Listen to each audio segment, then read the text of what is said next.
It's my pleasure to introduce first and foremost Lesley Bainbridge, who holds a master's degree in education and an interdisciplinary doctoral degree with a focus on interprofessional health education. She has held leadership positions in physical therapy, the university, and in accreditation of PT programs throughout her career. She has published in peer-reviewed journals and presented on IPE-related topics at national and international conferences. She retired from the university on June 30th, 2015, and as Associate Professor Emeritus, remains involved with graduate students, online teaching, short-term projects, accreditation, and interprofessional developments locally, nationally, and internationally.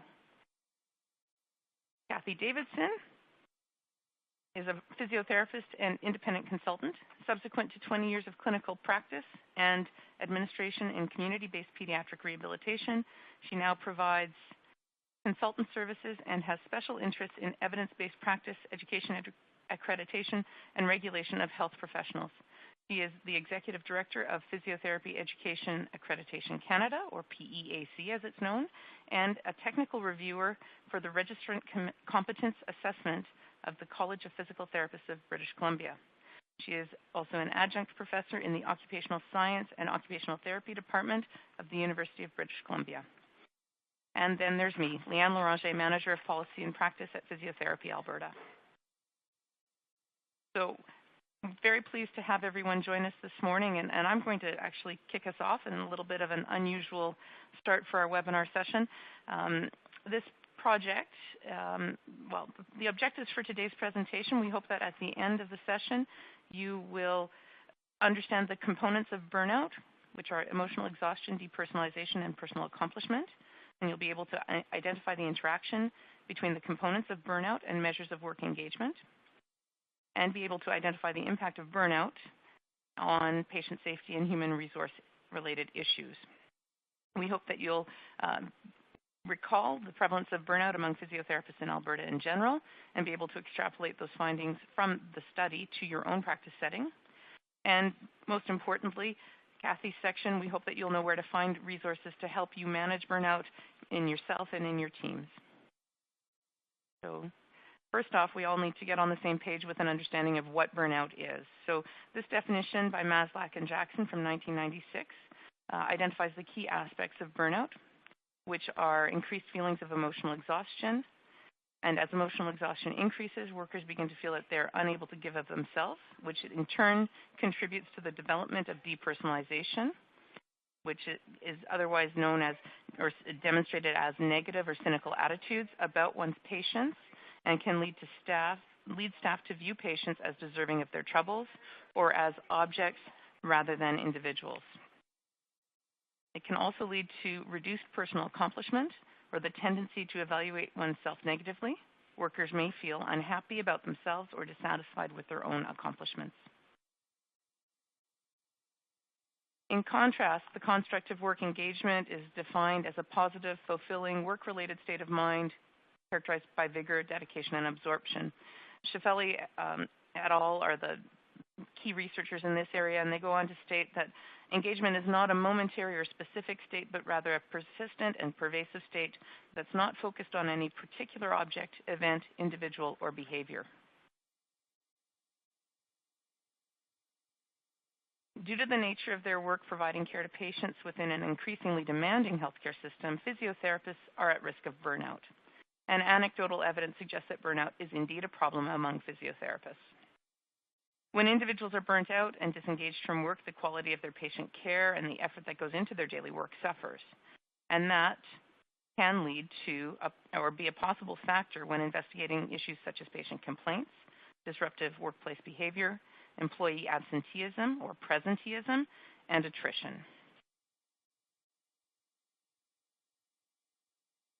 So what? Well, it's fair to ask why Physiotherapy Alberta as a college would be concerned about burnout.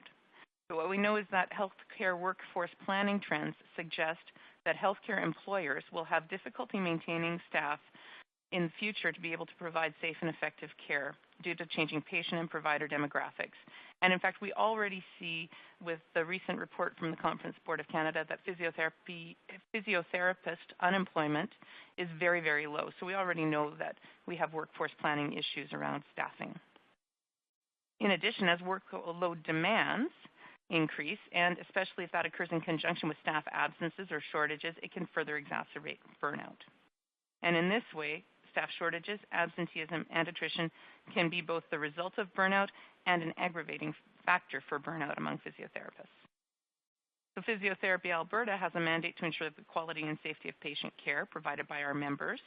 And as a professional association, we have an interest in the well-being and health of our members, and that led to this project. A key component of delivering quality care is the presence of a healthy and engaged workforce. And in order to proactively address burnout and its related risk factors and identify strategies for preventing and reducing burnout, we first had to understand how common burnout was among our members and what their experience of burnout was.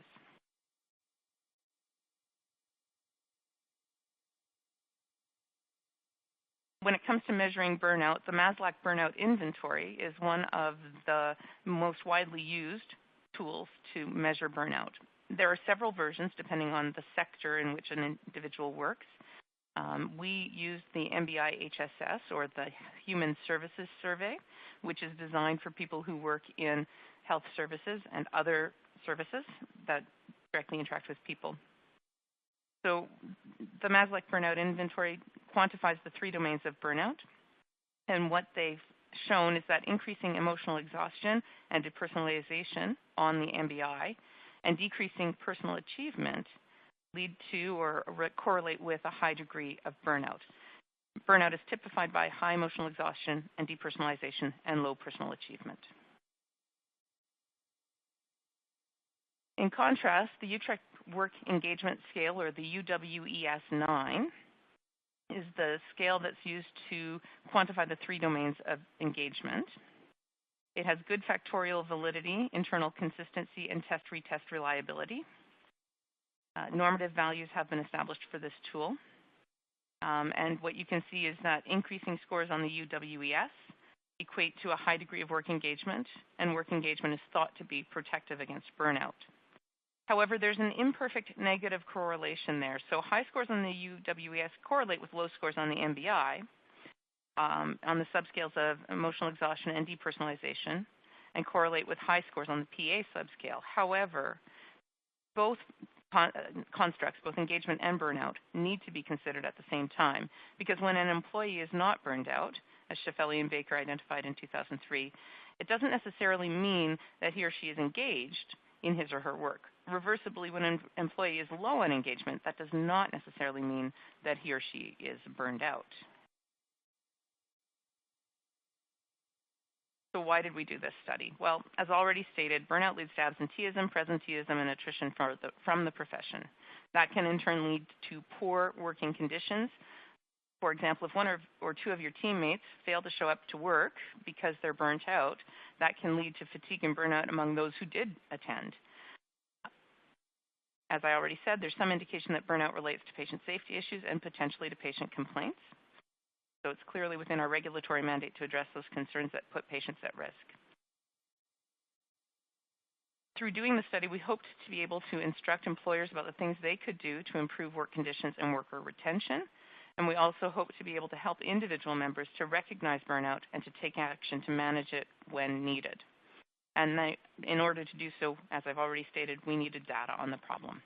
So for more on what we did in conducting this survey, I'll pass it over to Lesley Bainbridge. Thanks very much, Leanne, and good morning, everybody. It's a pleasure to be here this morning. So this research study was conducted in 2016. All members of the general and provisional registrants were eligible to participate. Leanne's just described the standardized measures that were used, but we also asked qualitative questions to understand the experience of burnout. It was funded by the Government of Alberta Occupational Health and Safety Innovation Grant Program, approved by the Health Research Ethics Board of the Alberta Community. Many tools there are many tools to evaluate burnout. There are less to evaluate engagement, and so we chose the MBI and the UWES because they were the most commonly used tools that were encountered. Also, the OT Association in Alberta had conducted a similar study, and we were hoping to compare our results to theirs. The prevalent quantitative research questions were, what is the prevalence of burnout? What are the contributing factors, the practice context, the patient population, the age, the education, and the experience? And are there subgroups of physiotherapists that demonstrate higher levels of burnout than others? Qualitative questions, because we really wanted to look at the experience of burnout, not only from the individual experiencing it themselves, but also the experience of witnessing burnout in others. So we asked, how does burnout manifest itself? What did you observe when colleagues demonstrated burnout? What do you believe causes burnout? What do you do to prevent burnout in yourself? Does your life outside work affect the potential for burnout? And does the patient population you treat affect the potential for burnout? In the quantitative findings, you'll see a chart here, and you can see that the sample mean scores for the emotional exhaustion and personal achievement subscales of the MBI and the HSS fell within the range of average degree of burnout. Depersonalization scores fell within the low degree of burnout range, and the mean scores for the UWES 9 reflected an average degree of work engagement.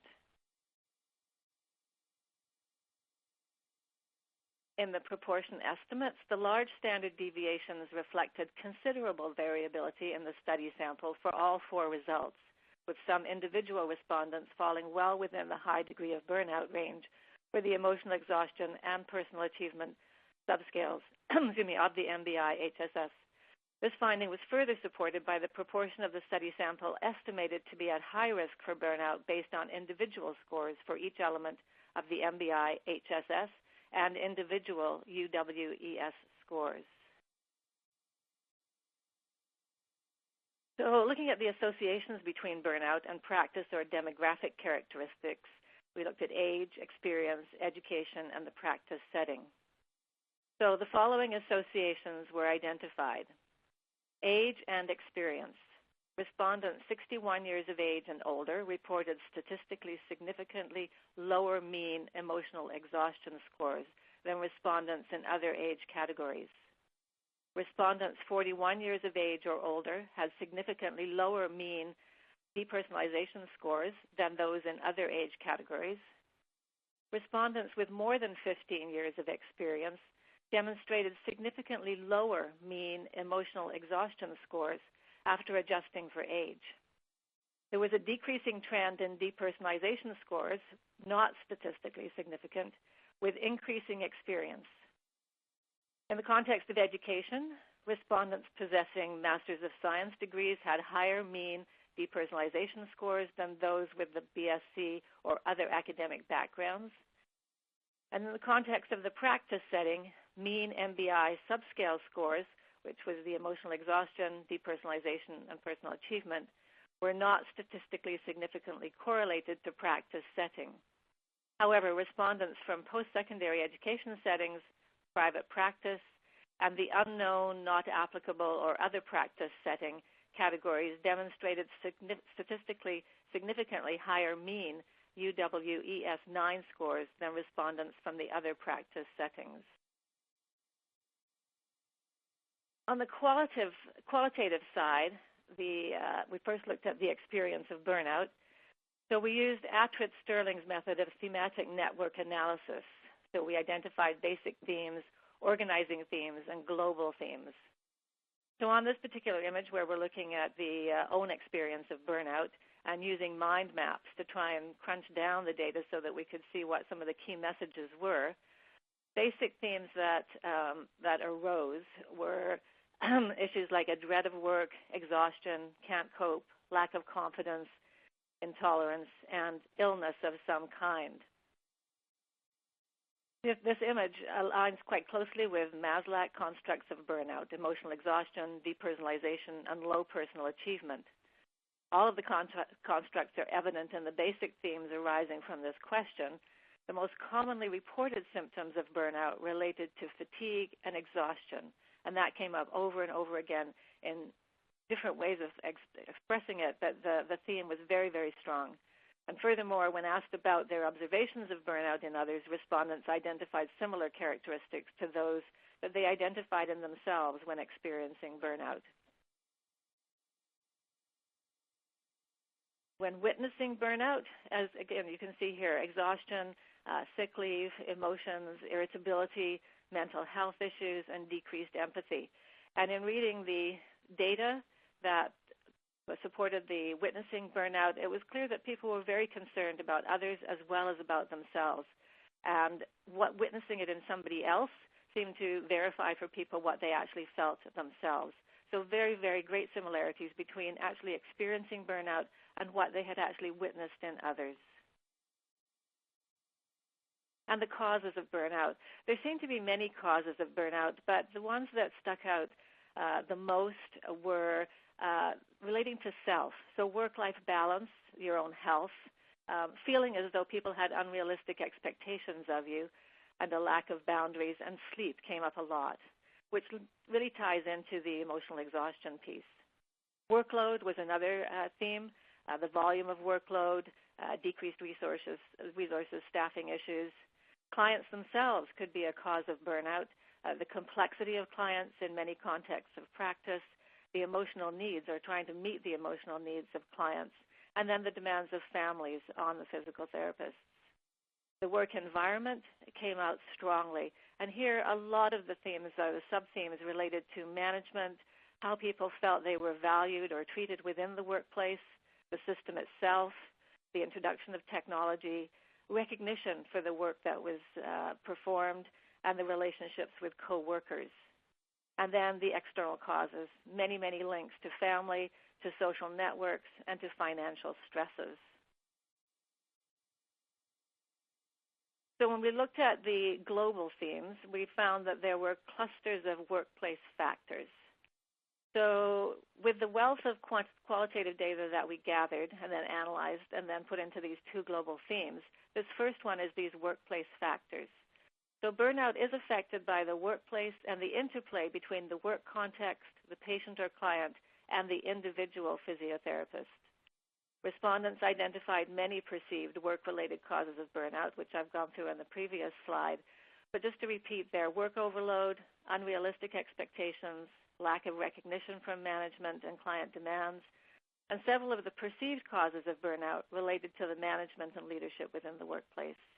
Other factors such as financial and marital issues and caregiving for family members were also perceived as causes of burnout. Global theme number 2 was kind of a continuum of contributing factors.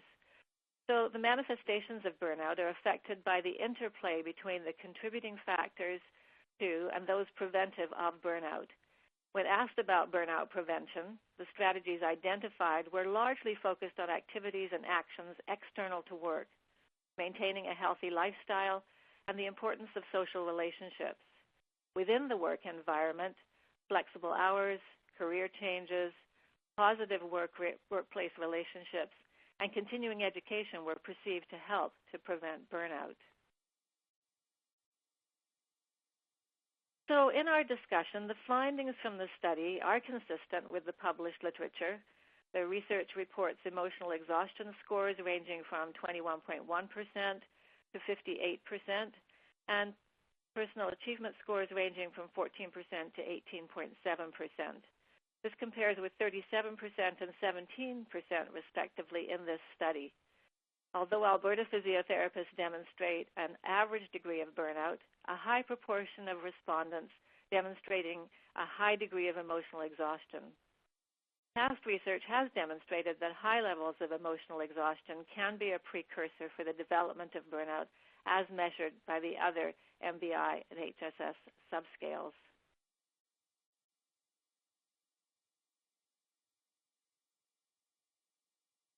The quantitative findings are echoed by the qualitative findings and are consistent with the published research.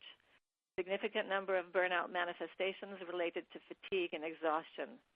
This study and previously published research identify a number of work factors: managerial support and recognition, bullying and communication, job control and resources, patient factors and personal factors such as social supports, personality traits, gender, age, and education, which impact the experience of burnout. The qualitative findings also provide a framework for understanding the experience of burnout as one in which an individual's demonstrated manifestation of burnout is the result of an interaction between the factors contributing to and those that are preventative of burnout. There were some limitations to this study. They are not generalizable to the large population because the study population was limited to Alberta physiotherapists and because there was a low response rate. So they have to be interpreted with caution. However, they do provide some guidance for future studies and also some direction for steps that might be taken to mitigate burnout amongst physiotherapists in Alberta. And at that point, I'm going to turn the slides over to Kathy. Thank you, Lesley. So one of the goals of the project was to provide resources to employers and to Physiotherapy Alberta registrants related to identification and being able to recognize and deal with burnout in the workplace and in their colleagues. Physiotherapy Alberta is in the process of uploading resources and details about this project onto its website, so stay tuned for them to be available in the next couple of weeks at this link. The link will be available in the printout of your of the PDF slides from this website. I'm going to spend some time now providing an overview of the recommendations and the resources that you'll see on the Physiotherapy Alberta site once it's up and running.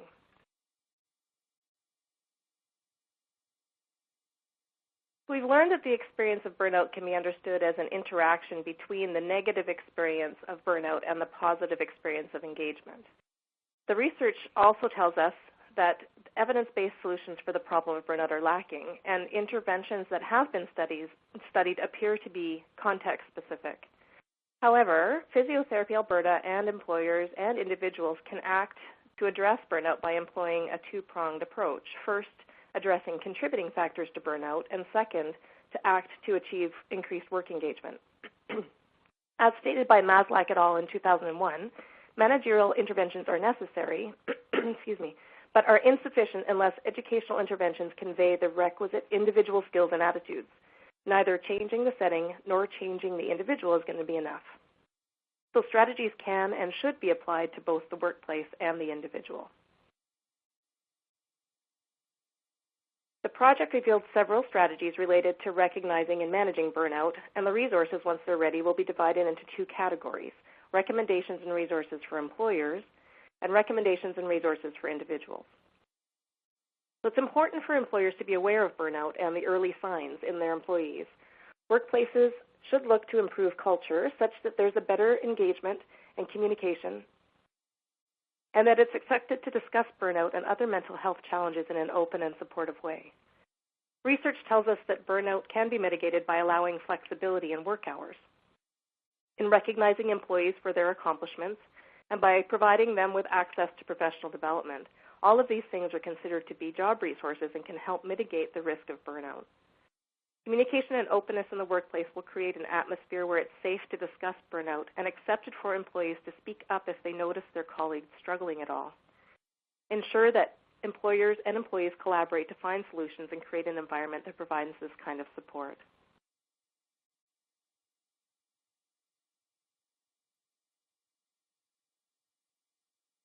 That's all easy to say, but where should employers begin?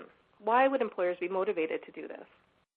The Standards Council of Canada provides a business case for improving workplace psychological health and safety, and states that workplaces with a positive approach to psychological health and safety are better able to recruit and retain talent.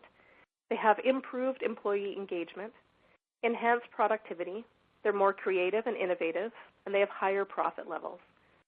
Other positive impacts include a reduction of several key workplace issues, including the risk of conflict, grievances, turnover, disability, injury rates, absenteeism, and performance or morale problems. So there is a good case for employers to work towards creating this kind of environment beyond just doing it out of the goodness of their hearts. WorkSafe Alberta provides a best practices guidelines document related to psychological hazards, including a description of the requirements of the legislation around occupational health and safety. It outlines how to control exposure to psychological hazards and then focuses on how to identify, assess, and control these hazards in the healthcare environment. They include suggestions around controlling the culture of the organization in ways that include management style, communications processes, organizational policies which support employees with respect to health and mental health.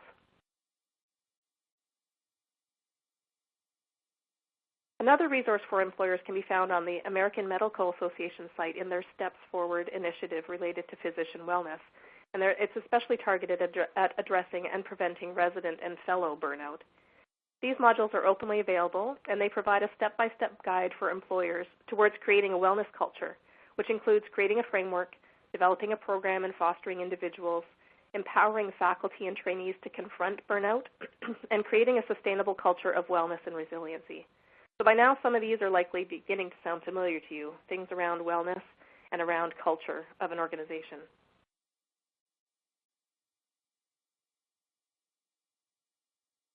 Another key aspect of mitigating burnout is related to the research in the job demands resources model, or theory, whereby job control tends to counteract high workload and risk of burnout. Job control is the ability to provide employees with flexible work schedules, allowing some autonomy in the workplace, and other such examples. This has been found to reduce the risk of burnout even when job demands are high, so job demands such as workload or caseload, and when resources are low, such as when there are staffing absences or limited equipment or time. I'll talk a little bit more about the job demands resources model a little later when I talk about resources for individuals. So this speaks to the effect that employers can have on their employees that is unrelated to finding more money or more staff. Now let's move on to recommendations and resources for individuals. First, the two outcome measures which were used in our project, the Work Engagement Scale and the Maslach Burnout Inventory, can be found at the links in this presentation. Individuals can use them to self-assess and review their own level of work engagement and their risk of burnout. Remember that earlier we talked about the fact that these are somewhat opposite constructs, but that's important to consider both aspects when reflecting or assessing burnout in yourself.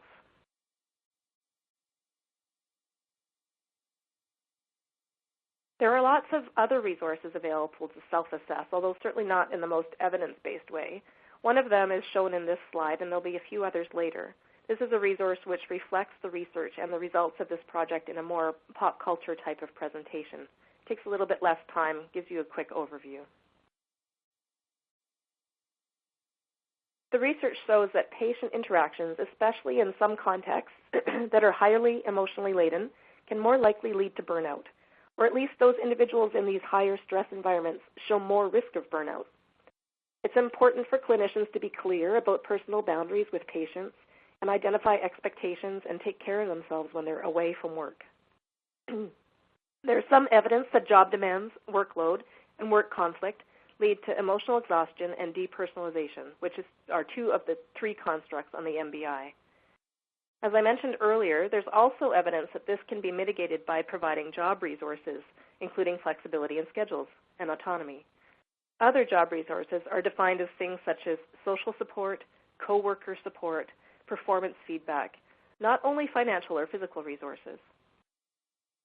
So conversely, there's also some evidence that lack of job resources leads to decreased efficacy or personal accomplishment. So really the takeaway is that job resources buffer the impact of job demands on burnout.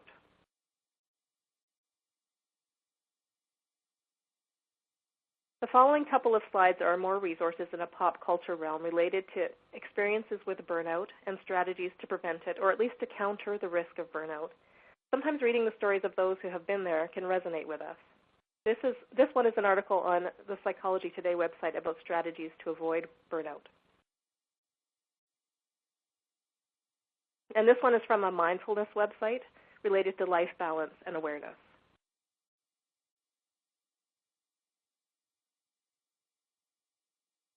Our most important recommendation really, though, is to seek help if you need it. either through work or through your physician, or share with a friend. Learn what you can about burnout and apply strategies to mitigate burnout in both your personal lives and your work lives. Speak up if you see friends or colleagues struggling and support them to seek help. Let's look to make workplaces more open and communicative and supportive to those who might be at risk. I'm going to pass the baton back to Leanne now to wrap up today's topic, and then we'll answer your questions in the Q&A box if you want to start typing them. Thanks, Kathy. So in conclusion, what we see from the results of this study is that burnout is a significant workplace health and safety issue, and a significant proportion of Physiotherapy Alberta members are at risk of or are demonstrating early signs of burnout. When I looked at our early quantitative findings, I went straight back to my own clinical practice, which was in an acute care environment where we had 20 staff members. And when I looked at those numbers, that meant to me that I had at least 2 staff members on my team that were significantly at risk of burnout or were already well on their way to burnout. And I think that putting it in context for your own clinical environment is important to look at and reflect upon. So physiotherapists and employers both need to take action to address the problem, and I think it's time to start a conversation on a broader level about what the prevalence and experience of burnout is nationally and internationally. So with that in mind, we'll turn it over to questions, and we do have a question from Stuart. Lesley, I believe this is really aimed at you. Stuart wanted to understand how we differentiate between empathy and compassion in the results, and I think he's referring to the results on slide 17, so I'll pop that one up. And he went on to say that he's wondering about engagement with the patient and with empathy, which is potentially not sustainable unless you have self-compassion and compassion for others, and identify that everyone's doing their best based on their beliefs and capacities. So I'm wondering if you'd like to address that question and comment, Lesley. Can you just repeat the first part of the question, Leanne? Absolutely. So he wanted to know how we differentiate between empathy and compassion, and so I think it's really related to the witnessing burnout slide that I've put up on the screen. Okay, thank you. I'm not sure that we explicitly in the data distinguish between those two concepts, but the issue of decreased empathy came up through the concept of being disengaged and feeling that they didn't care anymore. So when we look at the results and the responsibilities of the individual or the impact on the individual physiotherapist of burnout, then it seems that if people were very concerned that they felt as though they were not caring as much anymore. And in some cases, they found it very difficult to have empathy. Is that the right verb? I'm not quite sure. Have or hold empathy for their patients and their families, and found themselves disengaging from feelings, emotions, anything attached to feelings around their patient care.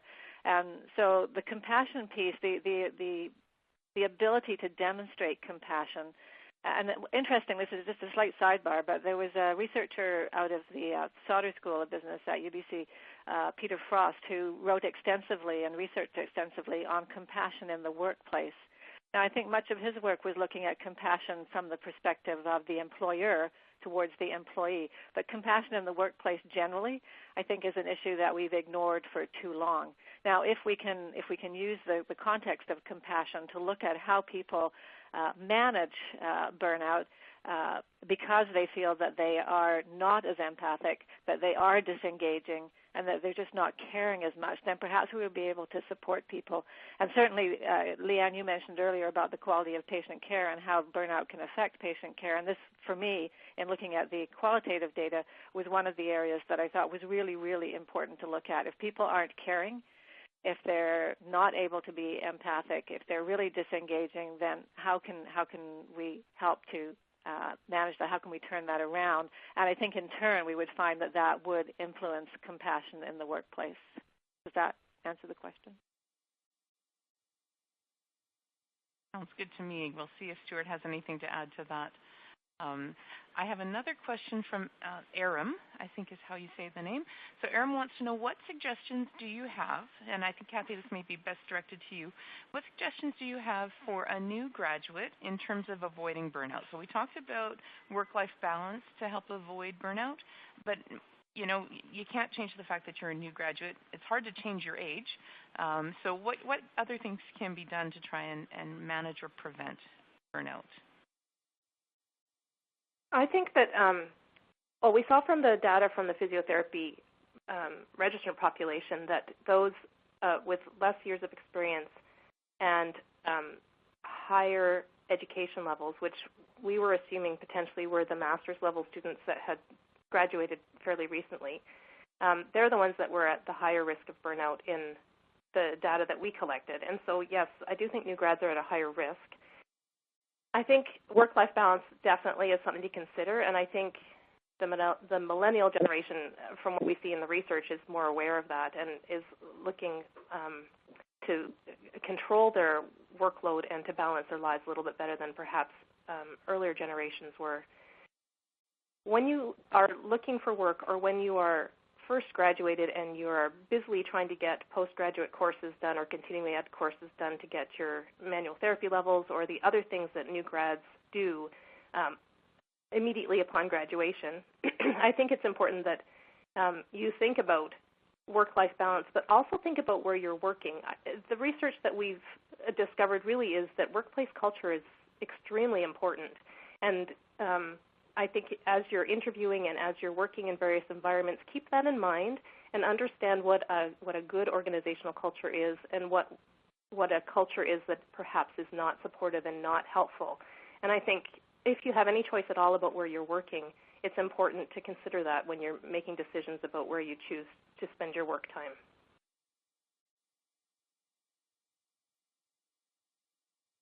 Thanks, Kathy. I guess we do have more time for questions, and I just have a comment from Lucia, who talks about, she thanks you both for presenting and comments this is a really important topic in her experience as a clinician for 20 years. Before she just sent me another message, so before I get to that, I just wanted to say, do you have a key, if you had one thing you needed to say to the audience, what's your key message, Lesley and Kathy? For me, the key message is this is a problem and it should be taken seriously. So what's your key message? It's Lesley here. I would agree with you that this problem is huge and definitely needs to be taken seriously. And I think that one of the things that really struck me in the study was the sort of the tripartite piece of burnout. We have our home lives, our social lives outside work, we have our work environment, and we have ourselves as individuals within those two places of being. And that we need to look at all three in order to be able to address it. So we have personal responsibilities and things that we can do something about. Our workplace has some responsibilities, and then how we address things at home and any help that we need there needs to be addressed as well. So I think for me, this is kind of a long one, short answer, that those three contexts of burnout need to be addressed, not just one of them. And I think for me, the key message would be look out for each other. Don't be afraid to speak up if you see people struggling, whether you're an employer or a clinician or a colleague or a friend. Make sure that you're talking to each other and that it's not stigmatized to be burnt out, that it's recognized that it's quite common and it's not something that should be avoided. Actually, it's very important to bring it out into the open. Thanks for that comment, Kathy. I think building on that, Lucia sent me a bit more of a message, and she commented on her own experience and having to fake it till you make it with burnout and trying to come to work even though you're not feeling like you're able to do your best work. And so I guess my question based on her comment is she comments that workplace culture and opening the conversation about this is really important. Have you got any suggestions for how employees or individuals can open the conversation within their work environments, recognizing that, for some of us, we may have a lot of autonomy and control over our work environments, and in other cases, perhaps very little autonomy and control? Did you direct that at one of us, or do you want us both to jump in there? I'm leaving it open. Whoever wants to answer that one can go for it. Do you want me to take a stab, Kathy, and then you can add? Sure, you can start, and I'll be thinking. Well, I think as an individual, so I'm thinking back to my many years in the workplace, and thinking, okay, so if I felt that I was feeling stressed and was concerned about burnout, what would I do about that? How could I manage that? And I think it's difficult to go, depending on your work environment, obviously, and on who you're working with or for, it's difficult to start opening that conversation. And so I think it takes courage to be able to go to your employer, for example, and say, I'm really struggling. I really do need help here. I'm really beginning to find that I just can't manage at work. But if you're in that kind of work environment, I think that's one place to start. I think coworkers, certainly in the data that we reviewed for this particular study, a lot of people developed good relationships with their coworkers, not just within physical therapy, but within other professions as well, and received support from coworkers in other professions, and also really attending to the home life. And it was very difficult. Some of the data that I reviewed suggesting that people had not only issues, perhaps marital issues, perhaps financial issues, perhaps issues with their children, health issues or behavioral issues, and also caring for parents, elderly parents. There were lots of stretches on people, and so looking at how you can manage that within the home life and seeking out help for that.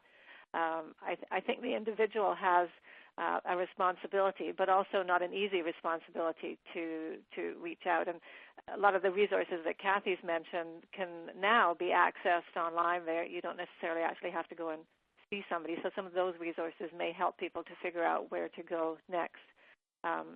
So Kathy. I think, too, the thing that I would add to that would be that I would say that those who are not struggling in the workplace, who are in challenging workplaces with challenging cultures, but who are not struggling, who are managing, should be the ones to speak up. I think the ones that are struggling and that are finding it difficult to cope, they will not have the energy to come forward to employers and to the workplace to try to try and make change. I think what it takes is a group or an individual who is strong, either new to the workplace or who has managed to cope by balancing their work life and doesn't have other issues to deal with, to be the one to step forward. And that's why I think it's important to be open in the workplace with your colleagues when you're struggling, because then you might find a champion that can go forward to help. And Leanne, if I can just add to what Kathy was saying, certainly in the data that I reviewed, I was not sure what the verb is, but I was sometimes almost overwhelmed by what people were saying about their work environment. So I totally hear what Kathy's saying. Even some of the issues of feeling valued in the workplace, bullying in the workplace became a fairly big sub-theme.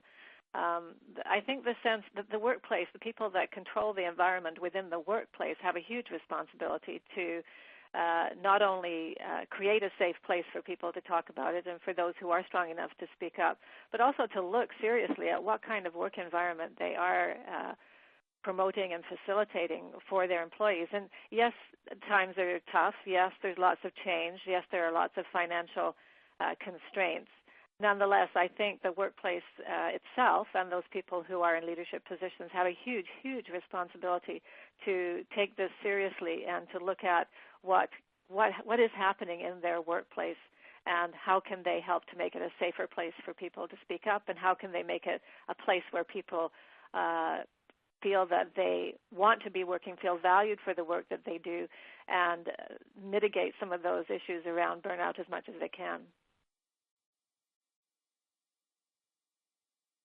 Thanks, Lesley. And I think this conversation just highlights for me, and I'm going back to the original study invitation to say that, for people who are struggling right now, there are resources available to support people. So, there's counseling services. Alberta Health Services has a 24-hour distress line, crisis line, and there's a Calgary Distress Center as well. and there's one for rural Alberta. There's also walk-in counseling in Edmonton, and the Edmonton Distress Line, and walk-in counseling in Calgary. So if you are actively struggling, then certainly please reach out for help, because we don't want to hear of people that are struggling without supports in practice. I think it's really important that we do look out for one another. And I actually have another comment or question here from another audience member who said, and this is her comment, I'm just going to read it out. She says, I'm on sick leave, and you are bang on. I had to wait for the familial avalanche of issues with family, parent, physical, mental health issues to get me out of the workplace. My skills have been used up as a physiotherapist, and I'm in the demographic you I indicated had higher resilience. So she's commenting on the fact that all of these things combined can really do lead to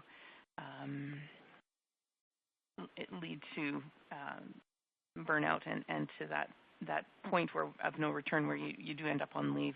Or I shouldn't say the point of no return, but the point where you do end up on leave because you just can't continue to cope with what you're dealing with. And another audience member commented that in her case, her coworkers and strong supportive team lead and management was very positive, but the biggest step was being able to open up about it. And she comments that she just found out that in her case, her employer has an employee assistant program and abilities advisors that can meet with the person who's struggling and talk to management if work needs to be modified. So her comment is that this is an example of how senior administration has supports, and sometimes frontline workers don't know about it. So again, further echoing the comment to reach out for assistance from your management, from your employee assistant program, if you have an employee assistance program, that there may be resources that frontline staff members are just not aware of.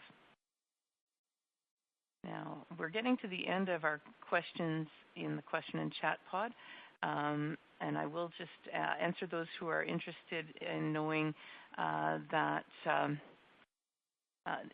this webinar will be available for playback in the future. And so if you want to share this with your colleagues, your employer, it will be available within 2 business days. I have one more question for you. I'm sorry, I don't remember which person was that brought up Peter Frost, but the author about the compassion in the workplace, I think that was you, Lesley. It was the author's name again. Can you give that to us again, please? It was Peter Frost. He held the Kaiser Chair in Leadership at the Sauder Business School at UBC. But he died, unfortunately, a few years ago. He was one of my heroes, and I was very upset about that. But I believe his work is carried on in the States. The information, I think, is found under Compassion Lab. And he also wrote a book about emotional toxicity in the workplace, which was an excellent book on the workplace environment. He was an amazing man, so I'd highly recommend his work. Excellent. Thanks, Lesley. There's one last question here for you, Kathy, and I don't recall you using this language, but one of our audience, Stuart, says, I think the language of strong and weak are limiting. Everyone has a threshold, and trauma-informed care frameworks such as health change methodology are helpful for everyone, not just for our patients. His comment is that we get trapped in our language, sometimes by labeling those who are struggling as weak. And he wanted to know if he had any thoughts or insight about that. So I don't think we've used that language, but do you have any comments around that? Well, I apologize if I did use that. I might have done that in my answer. I would agree with that. Language is very important, and I think my intent was to say that some that are struggling don't have the energy to come forward and are struggling just to manage their day-to-day lives, and so that's why it's important for others to do it on their behalf. So if I used the word weak and strong, that wasn't my intent. I apologize. Language is very important. Thanks, Kathy. And I have one other comment from Paige who just says, thank you for this presentation. I appreciate your guidance and tips on prevention. She comments that she's early in her career but feels she's already on the route to burnout quite quickly. And I think that, that awareness and self-awareness is really critical.